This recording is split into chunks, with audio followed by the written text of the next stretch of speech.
On a bone-chilling Monday in March 2009, a woman named Margaret did something that looked absolutely irresponsible. Not risky, not bold, irresponsible. The kind of move that makes your friends start talking to you slower, like you've lost your grip. The kind of decision that makes your family stage an intervention and beg you, please, just don't do anything stupid. Margaret had $50,000 stashed away. It was her safe money, a down payment for a normal house and a normal life. But in 2009, the world was anything but normal. Banks were imploding on the nightly news. Headlines were screaming about the end of capitalism. Retirement accounts were getting sawed in half, while people lost their jobs and pretended they weren't terrified. And right when every sane person was sprinting for the exits, Margaret did the unthinkable. She walked right into the fire. She opened her brokerage account and bought a boring, plain vanilla S&P 500 index fund. No hot stock tips, no secret moonshot strategy. Just a broad slice of the American economy at the exact moment the world was convinced it was over. Back then, the S&P was crushed down into the 600s. The air was thick with pure, unadulterated panic. And Margaret still pressed buy. Today, that $50,000 has ballooned into nearly $600,000. Not because she was a genius, not because she had a crystal ball, but because she recognized a wealth window. A rare, fleeting moment where fear creates a massive mispricing. And in the world of money, mispricing is exactly how regular people become millionaires. Most people think that story is a relic of the past. They're wrong. You're standing inside a window right now that makes 2009 look like a practice run. My name is Woof, and I've spent so much time studying the quiet moments that mint ordinary millionaires. This is not about the tech founders or the lottery winners. I'm talking about the teachers, the nurses, and the accountants who didn't do anything flashy. They were just standing in the right place when the river changed direction. Right now, that river is shifting. The number you need to burn into your brain is $124 trillion. That isn't a hype number. That is a structural reality. Over the next 2 decades, $124 trillion is going to move from one set of hands to another. It is the largest wealth transfer in human history. And most people are going to experience it the exact same way they experienced 2009. They'll hear about it vaguely in the news, they'll feel the vibe shift indirectly, and they'll completely miss the part where they could have positioned themselves. Wealth doesn't always come from grinding harder at a 9-to-5. Sometimes wealth comes from being the one holding the bucket when the sky starts raining gold. After 2009, the market didn't just bounce back. It went on a tear. A decade-long bull run turned boring monthly contributions into quiet fortunes. The number of millionaire households in the US exploded. These people didn't get lucky. They stayed invested while the system inflated asset prices and punished anyone who stayed in cash. That is the pattern. When massive amounts of capital start moving through the pipes of the economy, you don't need to be a day trader. You just need to be holding the assets that get pulled upward when the tide rises. Now, here's where most people get the great wealth transfer dead wrong. They hear the word inheritance and they check out. They think, well, my parents aren't loaded, so I guess I lose. That is the lazy man's interpretation. Sure, the heirs will win, but the real story is the second-order effect. When $100 trillion changes hands, it doesn't just sit in a dusty bank account. It gets sold. It gets reallocated. It gets spent, leveraged, and reinvested. It moves through real estate, through small businesses, and through every corner of the market. Every time money moves at this scale, it creates 2 groups: the people positioned to catch it and the people positioned to fund it.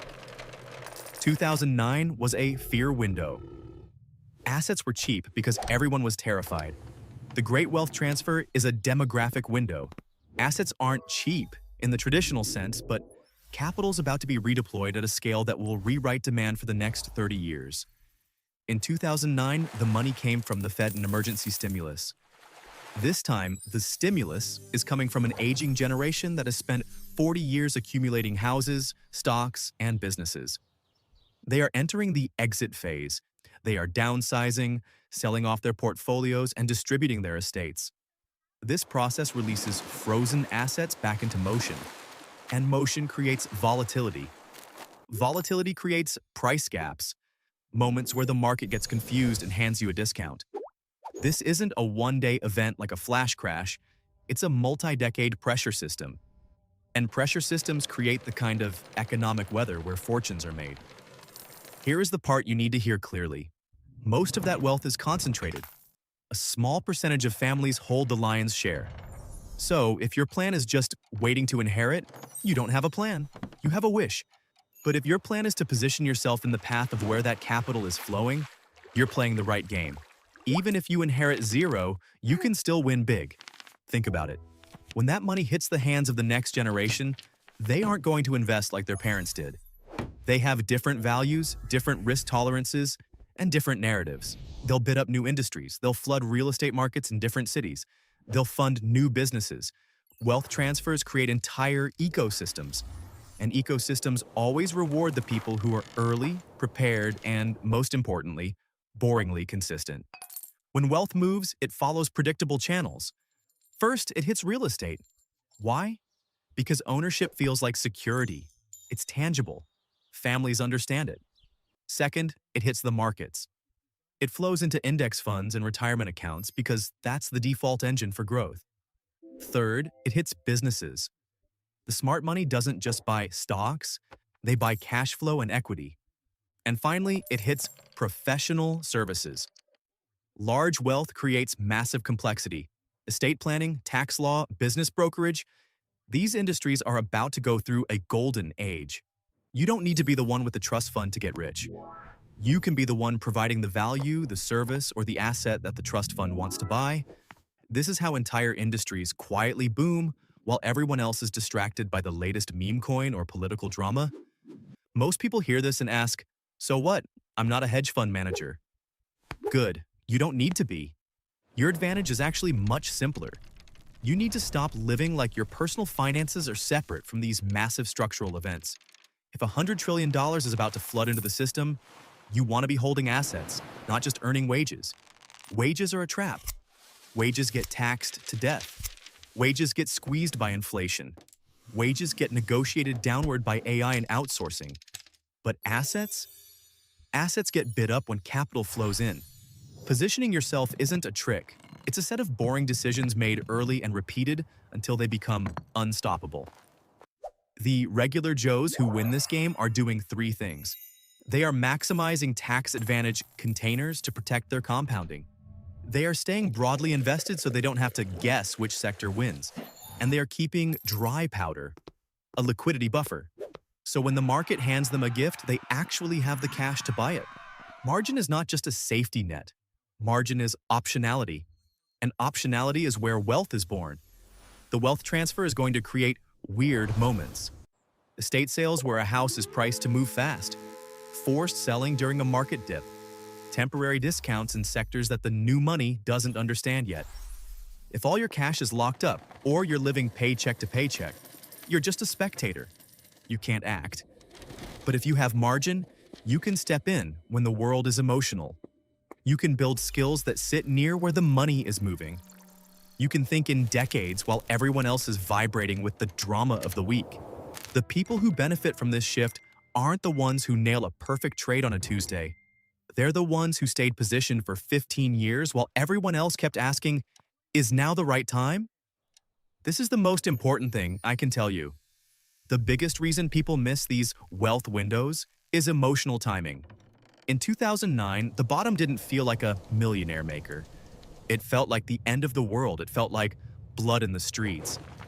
And this wealth transfer won't feel like a golden opportunity either. It will feel like noise. It will feel like wondering why housing is so uneven. It will feel like frustration that some people are getting money you'll never see. It will feel like working harder, but getting less. That is what a structural shift feels like from the inside.